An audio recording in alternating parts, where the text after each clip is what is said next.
Assalamualaikum warahmatullahi wabarakatuh. Saya Rahmat Hidayat dengan nomor stambuk B201201112. Pada video kali ini saya akan membuat penjelasan singkat tentang sosiologi. Oke, sebelum ke materinya kita intro dulu.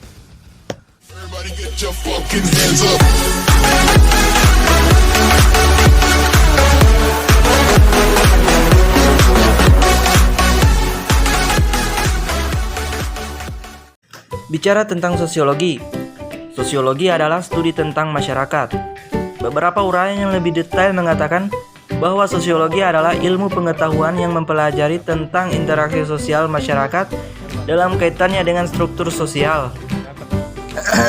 Sosiologi merupakan gabungan dua kata dari bahasa Latin dan Yunani, yakni socios yang berarti kawan dalam bahasa Latin, sedangkan logos bermakna ilmu pengetahuan dalam bahasa Yunani. Jadi, secara harfiah sosiologi merupakan ilmu pengetahuan yang mempelajari pola perilaku manusia dalam bermasyarakat.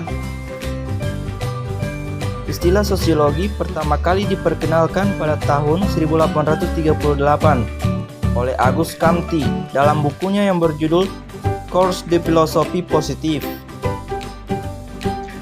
Berkat kontribusinya terhadap sosiologi, filsuf asal Prancis ini dinobatkan sebagai The Father of Sociology.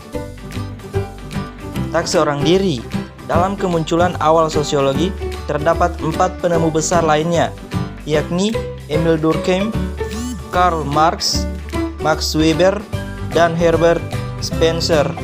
Beberapa teori dasar sosiologi.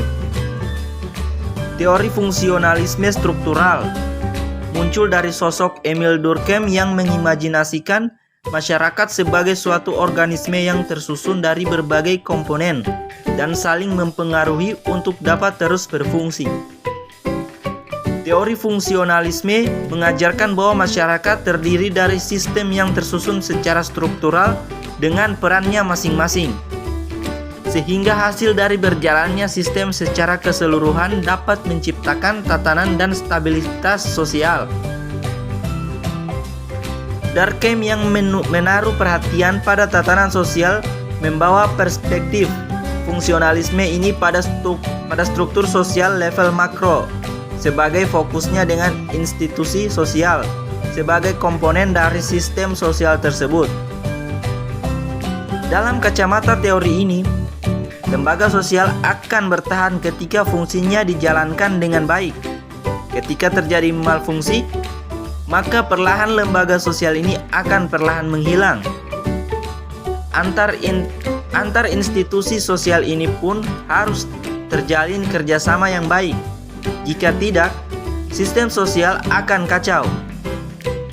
Institusi sosial yang dimaksud di sini ialah keluarga, pendidikan, pemerintah, ekonomi, agama, media, dan lain-lain. Teori kedua, teori konflik. Teori yang digagas Marx berasumsi bahwa perbedaan kepentingan antar kelas dapat menghasilkan relasi sosial yang bersifat konfliktual. Pendistribusian kekayaan yang tidak merata menciptakan jurang kesenjangan sosial, di mana semakin parah kesenjangan yang ada membesar pula potensi timbulnya konflik sosial. Kelas sosial ini terbagi dalam 2 kelompok, yakni borjuis dan proletar. Borjuis sebagai pemilik modal mayoritas sehingga memegang kontrol atas sumber daya yang ada. Sedangkan kelompok proletar adalah mereka kelas pekerja yang tidak memiliki kontrol. Dari masing-masing kelas yang ada jelas tujuan dan kepentingan keduanya saling bertolak belakang. Lantaran keinginan kaum borjuis untuk mempertahankan atau menambah kekuasaan sama besarnya dengan keinginan proletar dalam mendistribusikan kekayaan secara merata. Ketika kedua kelompok ini terus mengalami pergesekan, lama-kelamaan akan pecah dan memicu revolusi. Terlebih dengan adanya kesadaran kelas ketika kaum proletar sadar bahwasanya mereka telah dieksploitasi.